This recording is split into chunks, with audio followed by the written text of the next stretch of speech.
ನಮಸ್ತೆ. ಇವತ್ತು ಕುಂತಿ ಮತ್ತು ಕೃಷ್ಣರ ಸಂಬಂಧದ ಬಗ್ಗೆ ಹೇಳ್ತಾ ಇದ್ದೀನಿ. ಕುಂತಿ ಮತ್ತು ಕೃಷ್ಣ ಸೋದರತ್ತೆ ಸೋದರಳಿಯ. ಕುಂತಿ ಹೇಗೆ ಕೃಷ್ಣನ ಸೋದರತ್ತೆ ಆಗ್ತಾಳೆ? ನಮಗೆ ಗೊತ್ತೇ ಇಲ್ಲ ಅಲ್ಲ.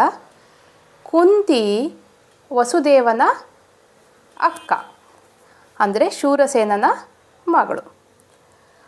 ಆ ಶೂರಸೇನ ಕುಂತಿ ಭೋಜಿಂಗೆ ಮಾತು ಕೊಟ್ಟಿರ್ತಾನೆ, ನನಗೆ ಹುಟ್ಟುವ ಮೊದಲೇ ಮಗು ನಿನಗೆ ಕೊಡ್ತೇನೆ ಅಂತ.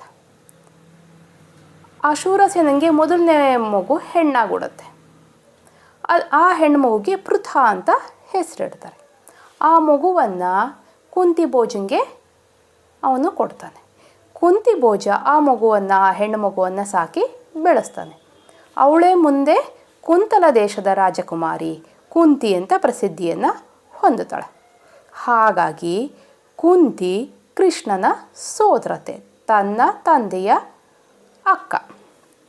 ಹಾಗಾಗಿ ಪಾರ್ಥಂಗೂ ಕೂಡ ಪೃಥನ ಮಗ ಆದ್ದರಿಂದ ಪಾರ್ಥ ಅಂತ ಕರೀತಾರೆ.